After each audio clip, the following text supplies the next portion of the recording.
esta fiscalidad solo sirve para proteger el medio ambiente. Por ejemplo, con este dinero se puede abaratar la instalación de placas solares o de un sistema de captación de agua que no sea tan contaminante o que no perjudique el acuífero para no agotarlo. Es decir, que la propia Administración sabe muy bien cuando quiere cómo orientar la conducta de los particulares y también de las empresas para proteger el medio ambiente. Como les decía, en la Unión Europea pues hay una abundante bibliografía y una abundante, sobre todo, disposiciones normativas, tanto en materia como de las directivas, como reglamentos, recomendaciones, y que sirven todas para establecer unos principios generales en materia siempre de prevención y de restauración de los daños ambientales. La reparación, cuando es imposible, naturalmente en este caso lo que procede es una indemnización económica, pero como ha pasado, por ejemplo, en una zona industrial donde yo vivo, en Barcelona, rodeada por ciudades muy industrializadas, cuando se ha producido un daño en un río y se ha matado toda la flora y la fauna, la regeneración, ¿cómo se va a pagar? ¿Cómo se paga esto? Es imposible, porque si todos los peces están muertos, como ha pasado, yo me acuerdo de un río que tenía 1 metro de espuma en el cauce del vertido contaminante de una empresa. Hubo un fallo, un error, y todo el vertido se vertió de una forma descontrolada y arrasó por completamente el lecho del río. Fue algo verdaderamente triste y lamentable. Pero ¿cómo se repara esto? Se necesitan años para volver a repararlo. Luego, la prevención siempre es la medida más positiva en materia del medio ambiente.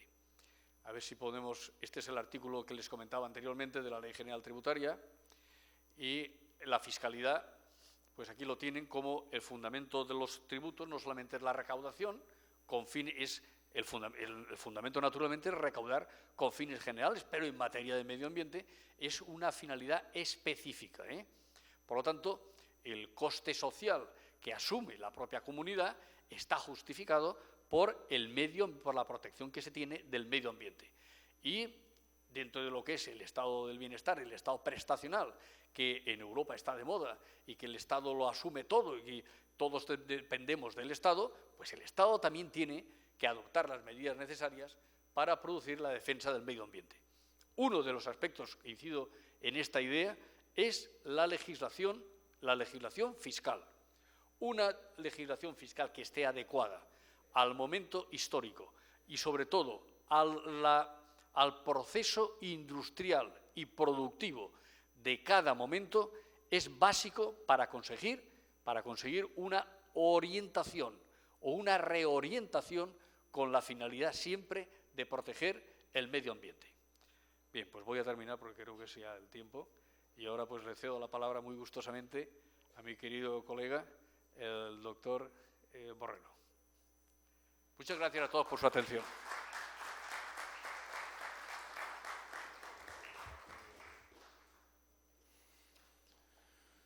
Conferencia magistral. Proyecto de Ley Marco de Tributación Ambiental, a cargo del doctor Cristóbal Borrero Moro. Fuertes palmas, por favor.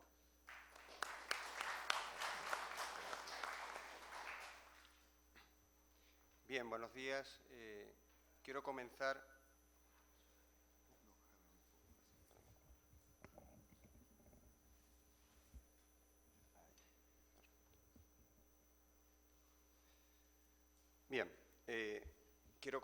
por agradecer la invitación que se me ha cursado para estar aquí ante ustedes en esta magna institución que representa al pueblo peruano.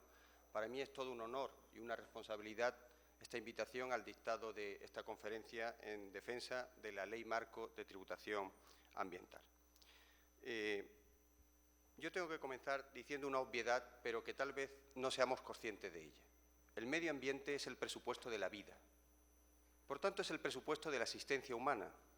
Decía Ortega y Gasset: yo soy yo y mis circunstancias, y si no las salvo a ellas, no me salvo yo. Por tanto, si el medio ambiente es el presupuesto de la existencia humana, es también el presupuesto del desarrollo de nuestras actividades económicas.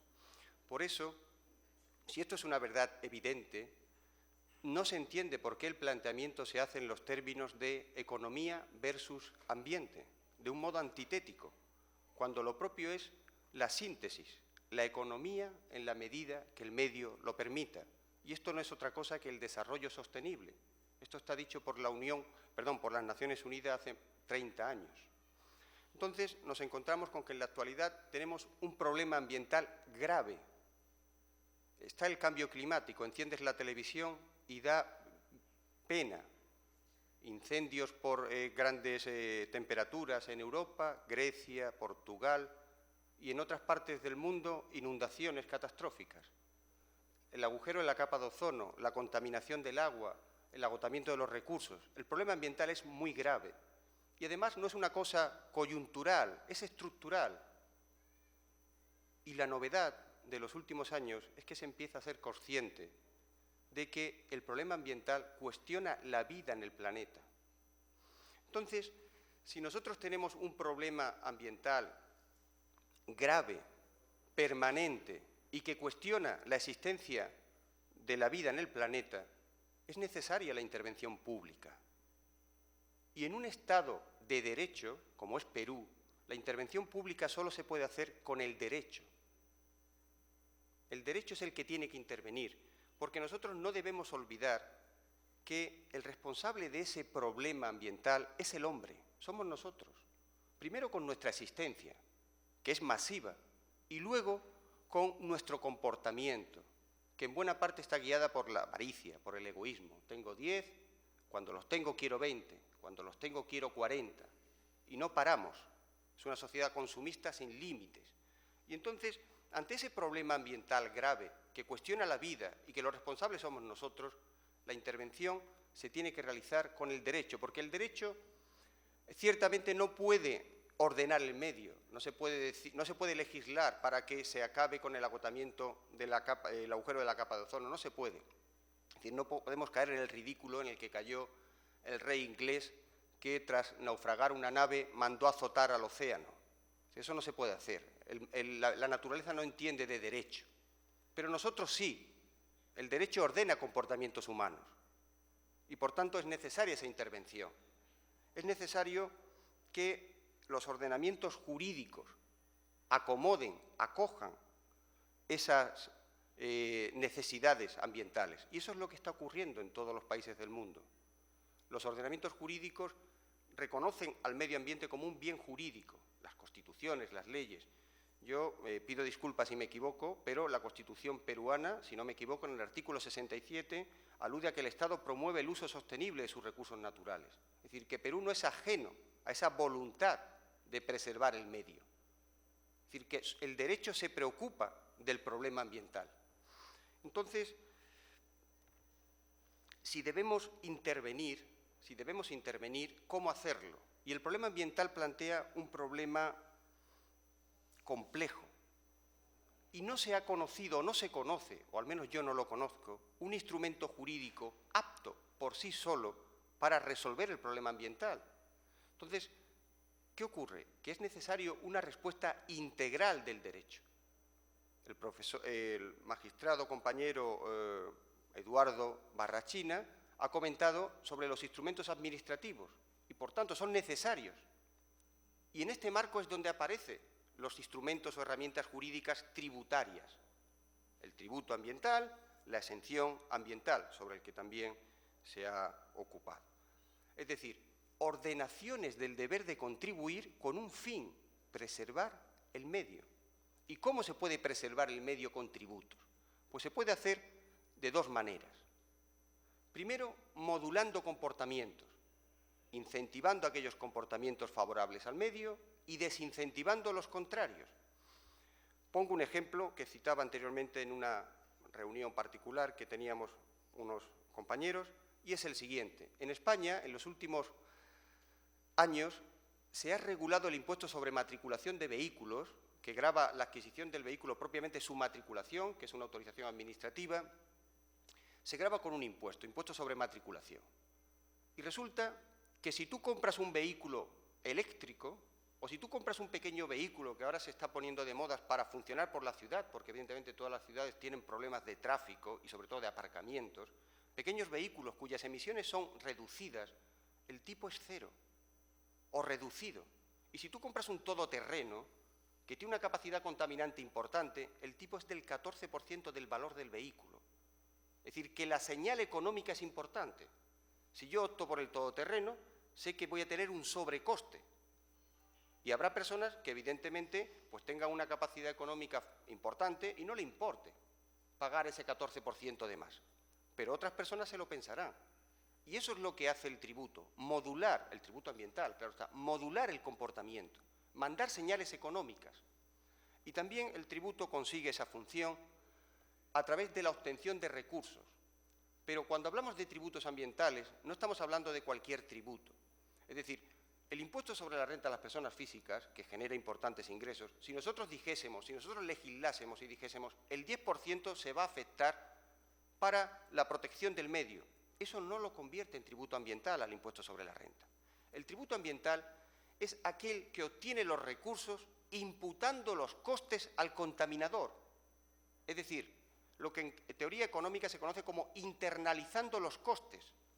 Como explicaba brillantemente el magistrado Barrachina, cuando tú tienes una empresa, tú tienes que asumir unos costes de la fuerza de trabajo, de los proveedores, pero tú otros no los asumes.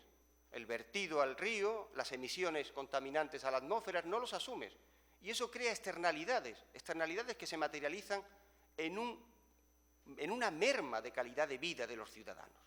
El tributo ambiental va encaminado a internalizar esos costes, a hacérselo pagar al que lo provoca. Por eso el tributo ambiental, para que se pueda hablar de ello, es necesario que interiorice esa finalidad ambiental encaminada a imputar los costes al contaminador en su estructura jurídica. Por eso un tributo ambiental es aquel que sujeta gravamen a la actividad contaminante, sujeta gravamen al contaminador, y al que no contamina se le declara no sujeto, y al que realiza una actuación favorable al medio, como comentaba el compañero que me ha precedido en el uso de la palabra, se le exime de gravamen. Y la cuantificación y el gravamen que vas a recibir está en función de tu actividad contaminadora. Así es como opera el tributo ambiental, modulando y obteniendo recursos que evidentemente lo normal es que afectes al desarrollo de la actividad ambiental. Es un bloque integrado.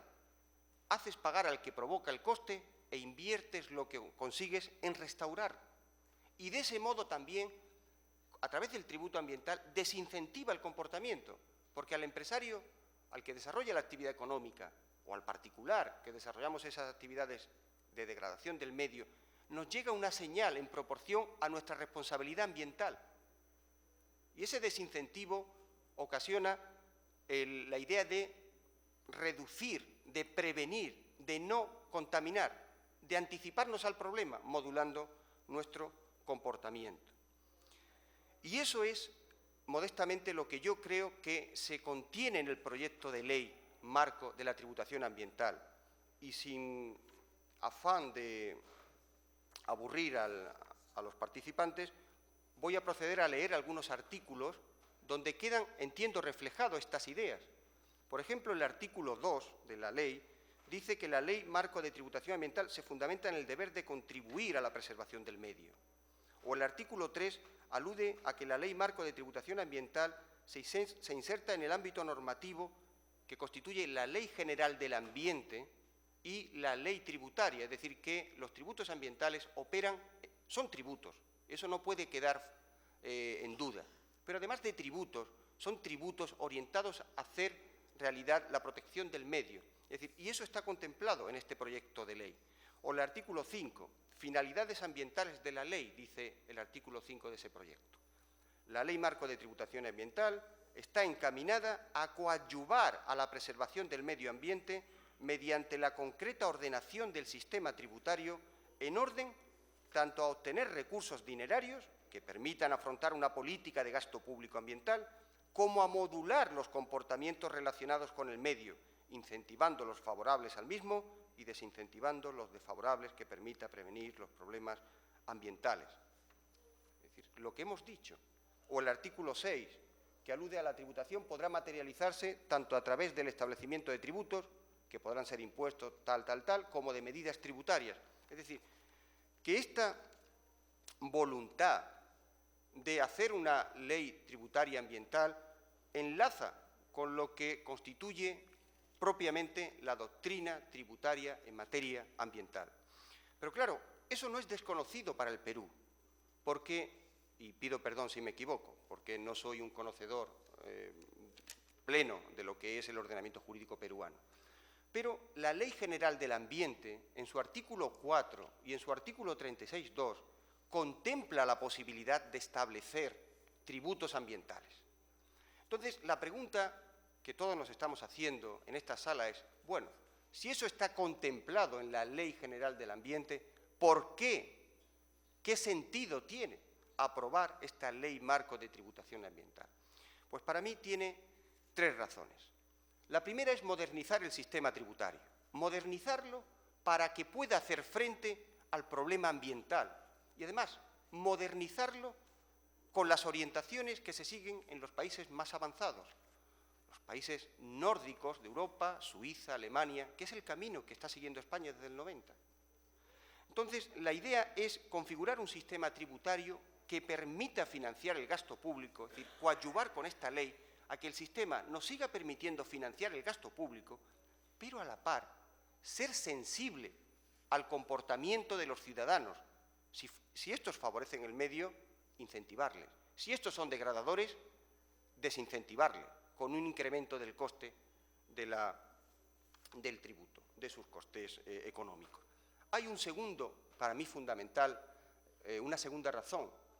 El derecho tributario, y eso creo que lo podemos compartir todos los presentes, tiene una gran complejidad técnico-jurídica, es muy complejo, es para iniciados.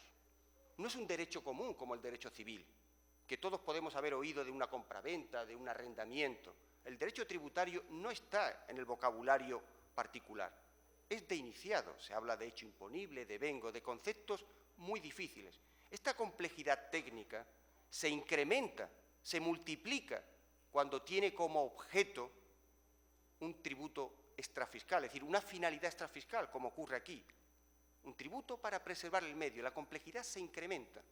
Entonces, si nosotros queremos configurar, coadyuvar a que el ordenamiento jurídico peruano cuente con un sistema tributario apto para preservar el medio, tenemos que apostar por una norma que lo que hace es configurar la arquitectura jurídica de un tributo ambiental tipo.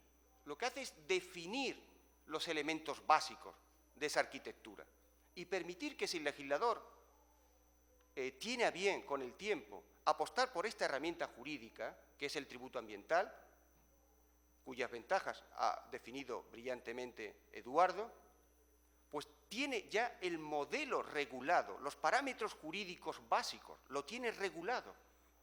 Porque si nosotros nos conformamos con la regulación legal existente, que yo no me atrevería a llamarla regulación legal, sino con la posibilidad contemplada en la norma de que se establezcan tributos ambientales, eso puede derivar en problemas técnicos que diluyan el objetivo, porque si todos tenemos como objetivo que el sistema tributario sea apto para poder hacer frente al problema ambiental, solo se puede hacer con tributos ambientales. Y si tú dejas abierta esa posibilidad técnica, te puede ocurrir lo que ha ocurrido en España más de una vez, que el legislador establece un tributo para recaudar simple y llanamente y le llama ambiental porque socialmente hoy día hay una conciencia social respecto del ambiente y la sociedad lo acepta mejor. ¿Quién se va a oponer a pagar para que vivamos mejor? Es difícil oponerse. Entonces se utiliza el medio ambiente como máscara social.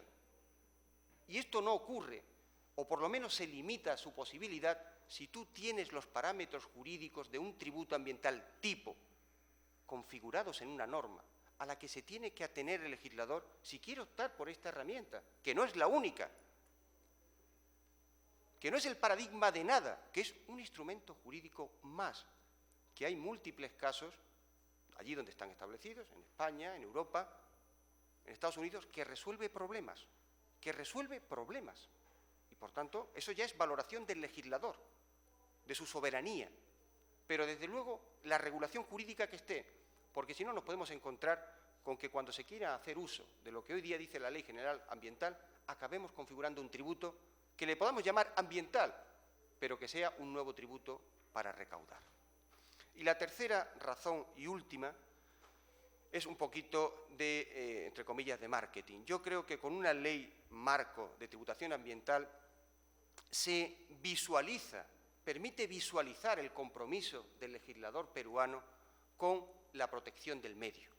Y eso también es importante, porque es importante la conciencia social en este tema. Saber que tenemos que ponernos al frente de la manifestación, de controlar el desarrollo, de llevar el desarrollo económico por donde queremos. Y si lo queremos llevar, y yo creo que en ello no hay ningún tipo de duda hoy día ya en la actualidad, sobre un desarrollo que sea favorable al medio ambiente, pues es importante tener esta regulación tipo. Y esto es lo que dice la ley o el proyecto de ley marco. Si leemos el artículo 1, nos dice: la ley marco de tributación ambiental tiene como objeto establecer los parámetros jurídicos básicos que guíen la ordenación del sistema tributario peruano, en tanto que expresión del deber de contribuir de todos al sostenimiento de los gastos públicos, con la finalidad de coadyuvar a la preservación del medio ambiente en Perú. Este es el objetivo desde mi modesto punto de vista, del proyecto de ley marco. Incidí anteriormente en la complejidad del derecho tributario ambiental. Y esta complejidad se pone de manifiesto fundamentalmente en el marco de la existencia de grandes problemas dogmáticos del derecho tributario. Y los grandes problemas del derecho tributario, cuando se orienta hacia la protección del medio, son básicamente la vidriosa integración del principio quien contamina paga, que es el principio fundamental de definición de un tributo ambiental, la vidriosa integración de ese principio quien contamina paga en la idea de justicia. Eso es un problema muy técnicamente, hablo ya de una perspectiva de técnica jurídica, muy complejo. Y hay un segundo problema, que evidentemente está directamente relacionado con lo que acabamos de decir, que es los problemas de articulación técnica, de elaboración, de configuración de un tributo ambiental, hecho imponible, sujeto, base imponible, tipo de gravamen, cuota, exenciones. Son problemas que se plantean en este marco y que yo entiendo que la norma, el proyecto de ley, coadyuva a su solución. El primero de ellos es el relativo a la vidriosa integración del principio de quien contamina paga en la idea de justicia. Antes de entrar, digamos, con cierta profundidad a su desarrollo, esquemáticamente plantea lo que tenéis en la diapositiva. Es decir, el problema es el siguiente, es muy sencillo. El tributo ambiental se tiene que diseñar con arreglo al principio de quien contamina paga. En ello le va el cumplimiento de sus fines. Pero claro, el principio de capacidad económica es un principio inexcusable de ordenación de los tributos. No se pueden soslayar, tiene que estar presente. Y claro, el problema que se plantea es cómo hacer convivir en la misma norma a estos dos principios,